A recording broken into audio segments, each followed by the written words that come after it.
Good morning. This is Charles Fan. I'm co-founder and CEO of MemVerge. Today, I'm going to talk about how to deliver your own state-of-the-art enterprise large language models. As we know, starting about November 2022, a little more than 2 years ago, when we first get to know ChatGPT, little did we know how much it's going to change the world. Over the last 2 years, the API services from the leading frontier labs doing generative AI work like OpenAI and Anthropic really built a growing business of offering large language model queries through the APIs. OpenAI are getting over $3 billion of revenue in 2024, and Anthropic is exceeding $1 billion as well. A lot of the enterprises are starting to explore killer apps in how AI could increase the productivity and competitiveness for their firms. Over the last few months, we are witnessing an advancement of open source AI models that now can rival the performance and the cost of the state-of-the-art proprietary models. Meta open source Llama as an open source model a few months ago. Mistral is another competitive open source model. And in the more recent weeks, we are hearing the news of DeepSeek, which can train a performance model similar to GPT-4 at 1/30th of the cost. And this can be deployed anywhere as they have opened up the weights of the model. And this really makes it possible for the enterprises to deploy open source models in their own environment. And this can allow their own proprietary data to be merged with the model within their control without compromising data privacy or security. So this is great development for the acceleration of adoption of AI for the enterprises. So how does enterprise do it? And this is a simplified picture of how the workflow works to deploy enterprise AI system. You do have the API-based inference API at the bottom left, and these are the ChatGPT service, Anthropic service, Google Gemini service, etc. And then you have a model registry where many of the open source models available from places like Hugging Face, etc. Now, within the enterprises, you could be using public cloud like AWS or Google or Azure. You could also have your on-prem data center being revamped to house the GPU-centric computing clusters. So this could be a multi-cloud infrastructure setup with both on-prem and the public cloud resources. But they are all within your own security domain. They're either in the virtual private cloud or within your own data center behind your firewalls. And now these models can be downloaded into the virtual private cloud, and they can be deployed for model serving to serve the inferences. So some of the queries from the AI applications can still go out to the API services, but others could be going to these open source model that's deployed within the enterprises. As we mentioned, many of the enterprises have terabytes or even petabytes of proprietary data, and they are everywhere in databases, behind SaaS services, or in unstructured data in files and backups and so on. Now, these data can be all mined for the value that they have, and they can be fed into the open source models through a process called fine-tuning to embed these informations into the model itself. And one of the trends in my discussion with John Rose this morning is that we are going to see more and more of those specialized models within enterprises, which is taking an open source model and then combined with some of the specialized knowledge from the proprietary information, and for that model to be the best model for this area that's useful for this particular enterprise. So there could be a process where you download the open source model, fine-tune it with the proprietary information, and then deploy the fine-tuned model in your own environment. And there could be more than one of such models being deployed. And they can be working independently. They can be working with each other. They can be also working in conjunction with the large language model delivered through the APIs. And this can be guided through this gateway process. And now there is another interesting area, which I call persistent context here. This is actually a big area, and there are various forms of it today. For example, one of the popular form of persistent context is something called RAG.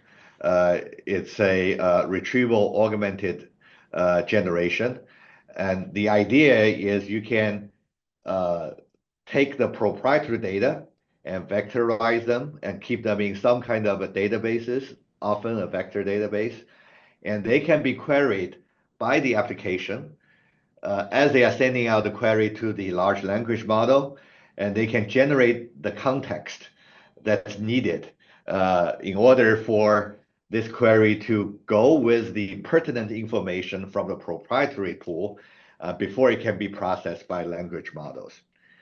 In the future, this can take on more forms. The historic data that has been generated by LLMs through the past interactions, and this could be from various agentic AI applications, and they can be remembered by this persistent context. So in some way, it serves as the long-term memory of the enterprise AI subsystem. And this can remember the proprietary information. This can also remember the past interaction between the applications and the large language models. And there will be multiple models, there will be multiple applications. So this becomes a common shared memory space that various applications can take advantage of. And this can also be used to further fine-tune models as the enterprises see fit. So all these things together can create a very organic enterprise AI subsystem that combines the state of art in large language model with the rich proprietary information and have the two combined together to increase the productivity and competitiveness of the enterprises. So as this is being deployed, it needs a good infrastructure to run them. And as we know, the infrastructure have been going through a fundamental transformation as well as the AI and generative AI are changing the world. In particular, the architecture of the infrastructure is moving from an x86-centric world where the compute is driven by x86 CPUs and DDR memories.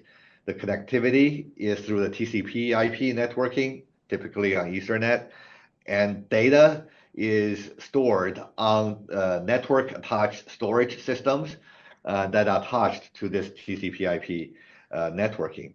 Now, this is moving to a new world where while all three components will continue to exist, but they're emerging a more GPU-centric computing capabilities with high bandwidth memory as a primary memory for this compute. You'll have a new fabrics interconnecting these new processors, including NVLink from NVIDIA, UA-Link industry standards driven by AMD, Broadcom, and others. And you have CXL and Ultra Ethernet and various technologies that are meant to provide a high bandwidth connectivity between these AI processors. And there will be new memory-centric data platforms that's connected to these fabric that are there to serve these GPU-centric computing farms for the AI workload. And altogether, they form the new AI data center that's going to be the underpinnings where much of the workflow we show in the last slide will be run on. And now this will call a new layer that would optimize the mapping between these workloads and the AI data center architecture. So this layer is AI infra software. They will schedule and orchestrate the workload and allocate the right resources, both compute, networking, as well as data platforms to support these workloads. And they can do so dynamically and they can migrate workloads as they need it. They can preempt workload as needed, and they can protect workload when there are faults in the areas. And this is an emerging area that's critical to serve the enterprise AI needs. And this is where we at MemVerge has been focusing on. So at MemVerge, we are building a software stack we call MemVerge.ai. This is an enterprise AI infrastructure automation software that aims to help enterprise stand up GPU clusters and deploy, fine-tune, and auto-scale their large language models. And it has a few interesting components to this software. It's built on top of Kubernetes, and it's fully taking advantage of the auto-scale capability that's enabled by the Kubernetes platform. And we have enhanced the scheduling capability of Kubernetes with a GPU scheduling and job orchestration layer. This can effectively allow multiple users, multiple projects, multiple departments to collaborate and to share a single GPU cluster. And we can allow them to be guaranteed certain resources they need to run the job, and they can borrow resources when their need beyond what they have reserved. And they can also preempt other workloads when they have higher priority to a particular resource. And this can be done seamlessly by this scheduling layer. And we also have a unique technology that we call transparent checkpointing that are tightly integrated with our GPU scheduling capability. So when a higher priority workload needs to preempt a lower priority workload, we can use the transparent checkpointing to save the state of the lower priority workload so that that can be restarted from the point when it's interrupted whenever their resource become available again. So this saves the work to avoid the cases where it needs to restart from the beginning. And transparent checkpointing is an independent module that can be integrated with a scheduler, but it can also be useful for many other use cases as well. And what we are also building are three key components on top of it, as it was shown in the workflow slide that I introduced a couple of slides ago, that we're going to allow the operation person for a large language model to be able to easily download and deploy and auto-scale any open source models within the firewalls of an enterprise. We can also make it easier for you to apply your proprietary data to fine-tune the model that you have before you deploy them. And we are also building a persistent context layer that can serve as the long-term memory for your agentic AI platform. So this all together form the MemVerge.ai software stack that can make it much easier for enterprise to serve the various users within the enterprise that can take advantage of large language model. So it's in a sense an easy button for you to take advantage of the state of art in large language model and deliver the last mile to the users that need to use them, and provide an effective alternative to use the public API services, where in this case you can keep all the proprietary data private. Okay, so now let me dive into some of the components to give you a bit more details. In particular, let's go into the GPU scheduling and transparent checkpointing side. So the key driver of it is that we are noticing there is a trend today that enterprises are actually buying more GPU servers into their own data center environment. And they are also using multiple GPU cloud service providers to complement that capacity. And those are often delivered in a committed reserved resource level. However, these tends to be siloed today. So there often are multiple departments in an enterprise, and each of them will get their set of GPUs. And those GPUs are not easily shared with the others.